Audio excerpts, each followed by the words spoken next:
Graça e paz a todos. Um bom dia, uma boa tarde, uma boa noite. Não importa o horário que você vai assistir este vídeo, mas que Deus te abençoe, te guarde, conserve tua mente resguardada para que você aprenda cada vez mais sobre a palavra de Deus. E hoje nós vamos dar continuidade no nosso estudo de Atos dos Apóstolos e hoje nós já vamos começar no capítulo 3. E hoje nós vamos estudar do verso 1 até o verso 10.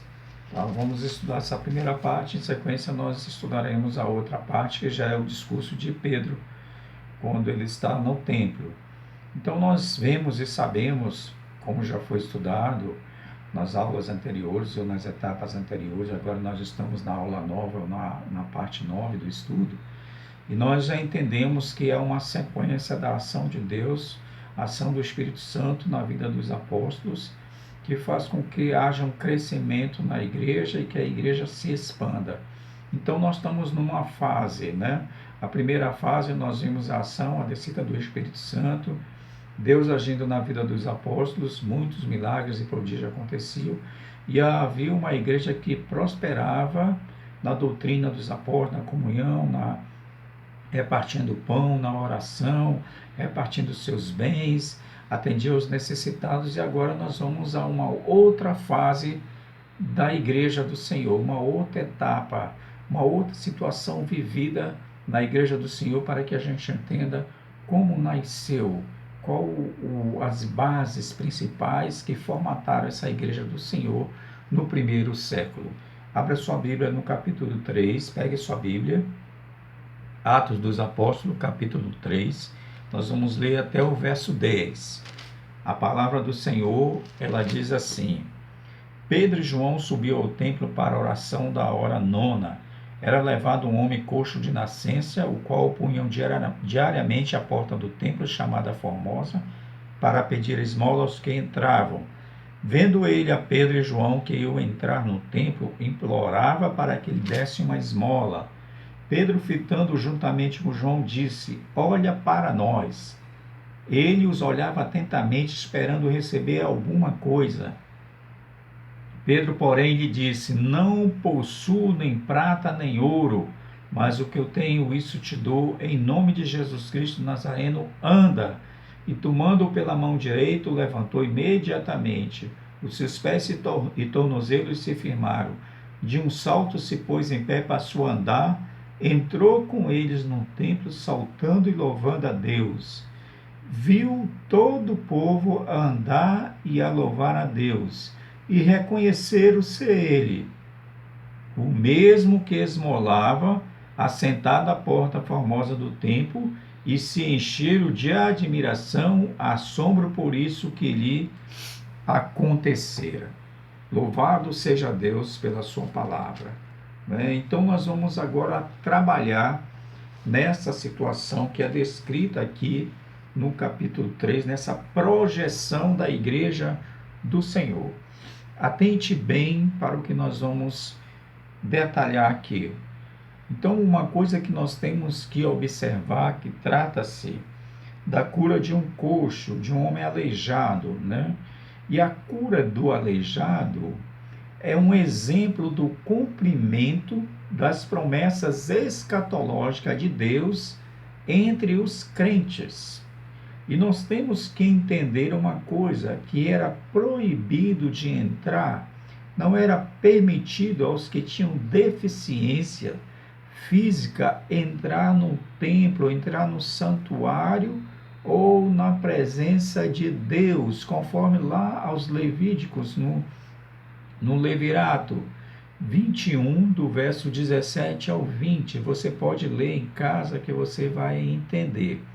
Então esse fato, ele dá a Pedro a oportunidade de pregar dentro do templo para todos. Então aqui a palavra de Deus diz assim: Pedro e João, duas testemunhas, subiu ao templo para a oração da hora nona. A hora nona, às 3 horas da tarde. Então esta hora de oração se refere ao culto tamide, em que um cordeiro era oferecido às 9 da manhã e às 3 da tarde para o perdão dos pecados do povo. Então você vai entender isso lendo lá em Êxodo 29, do verso 38 ao 42, e também em Números, do capítulo 28, do verso 2 ao 8. Então vamos lá. Era levado um homem coxo de nascença. Ele era levado, ele era carregado, ele era colocado ali diariamente, o qual punham diariamente à porta do templo chamada Formosa, para pedir esmola aos que entravam. Muitos coxos e aleijados nessas horas, eles eram colocados ali justamente para esse propósito. Mas nós percebemos aqui que Deus, ele precisa sempre de um ponto de partida para uma evolução, para um crescimento, para a propagação da sua mensagem, do seu reino e da igreja do Senhor. A igreja do Senhor estava numa crescente. E vejam a ação de Deus, vejam o ponto que Deus escolhe para principiar o discurso que virá a seguir de Pedro. Então, a palavra de Deus diz assim, que ele era colocado ali todos os dias, diariamente, para pedir esmola aos que entravam. Comumente nós vemos isso diariamente nas ruas que nós passamos, nos locais, nas frentes das igrejas, nas portas das igrejas, próximos aos templos, nas ruas que nós passamos, no centro da cidade, nas periferias, nós vemos pessoas esmolando. Vendo ele a Pedro e João, que eu entrar no templo, implorava que lhe dessem uma esmola. Comumente esse homem estava ali, diariamente esse homem estava ali. Já era um homem com a idade de 40 anos, já era um homem maduro, já era um homem feito. Vendo ele a Pedro e João que iam entrar no templo, implorava que lhe dessem uma esmola.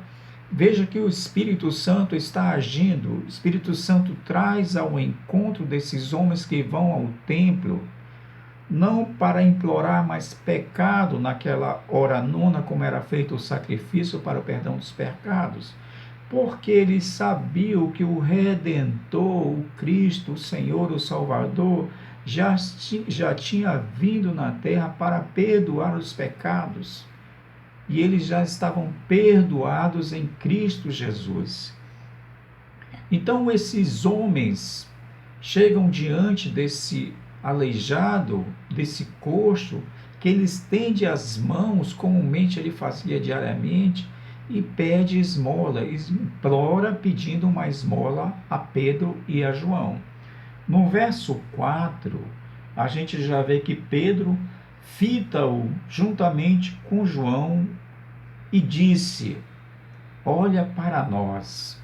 Esse é um dos pontos primordiais, porque Pedro e João estão vendo a ação de Deus. Eles estão vendo que Deus está dando uma oportunidade a eles de agirem em nome do Senhor, para que o nome do Senhor seja glorificado na vida daquele homem.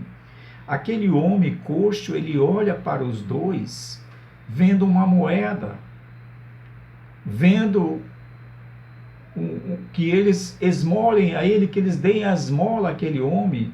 Ele já imagina ganhar aquelas moedas para o sustento de sua família.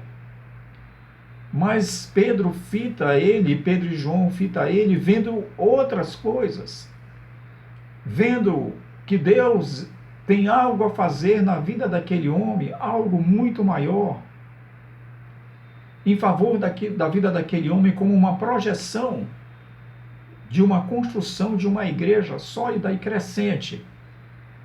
No verso 5, ele diz assim, ele os olhava, a palavra de Deus diz, ele os olhava atentamente, o coxo olhava para eles atentamente, esperando receber alguma coisa. Esse homem esperava receber moedas, esperava receber a sua esmola, porque aqueles homens pararam para ele, olharam para ele. Ele estava imaginando: esses homens são homens bons, eles vão me dar umas moedas para mim, porque eles estão vendo a minha necessidade. Mas eles viam além disso. No verso 6, Pedro, porém, lhe disse: não possuo nem prata nem ouro, mas o que eu tenho, isso te dou. Então Pedro quebrou, ali foi quebrado todo o desejo, o sonho, o ideal daquele homem em receber as moedas dele. Ele não estava entendendo isso. Eles não estavam entendendo por que esses homens pararam para mim, olharam para mim, viram minha situação. Eu cria que eles iam me dar as moedas. Mas Pedro diz para ele: não possuo nem prata nem ouro, mas o que eu tenho, isso te dou. Pedro tinha algo mais. Eles tinham algo mais na vida dele. Esse algo mais que foi construído no relacionamento com Cristo, por tudo que eles viram, e pelo derramado do Espírito Santo em suas vidas. Não tenho ouro nem prata, mas o que eu tenho, que Deus me deu, isso eu te dou. Em nome de Jesus Cristo Nazareno, anda. Pelo poder de Cristo Jesus, anda. Eu tenho algo maior para a tua vida. E tomando pela mão direita, o levantou. Imediatamente os seus pés e tornozelos se firmaram. Isso é milagre de Deus, estava acontecendo. A igreja do Senhor estava se expandindo. De um salto se pôs em pé e passou a andar, e entrou com eles num templo, saltando e louvando a Deus.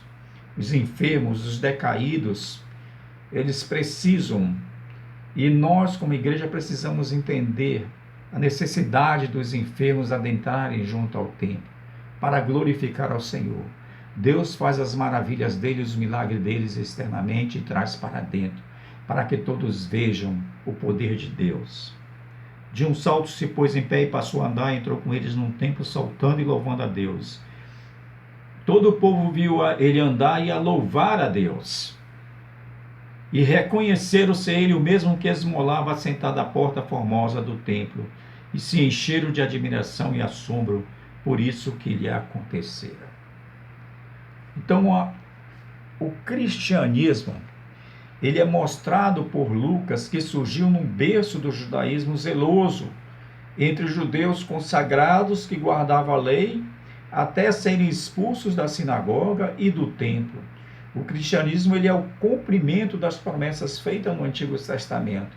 E o que estava se cumprindo ali naquele momento era a formatação da igreja do Senhor. Então o cristianismo estava se expandindo. A obra do Senhor estava se expandindo. A igreja do Senhor estava sendo formatada pelo poder de Deus, pelo poder do Espírito Santo de Deus. Então, meu amado e minha amada do Senhor, nós vamos seguir com esse estudo na segunda parte, que já vai tratar do discurso de Pedro no templo. Espero que você se prepare para a outra parte e que essa parte, que Deus possa ter te falado e ter te instruído como igreja do Senhor. Que Deus te abençoe, que Deus nos guarde e nos capacite para estarmos aqui na próxima aula, na próxima etapa. Deus te abençoe, meu amado.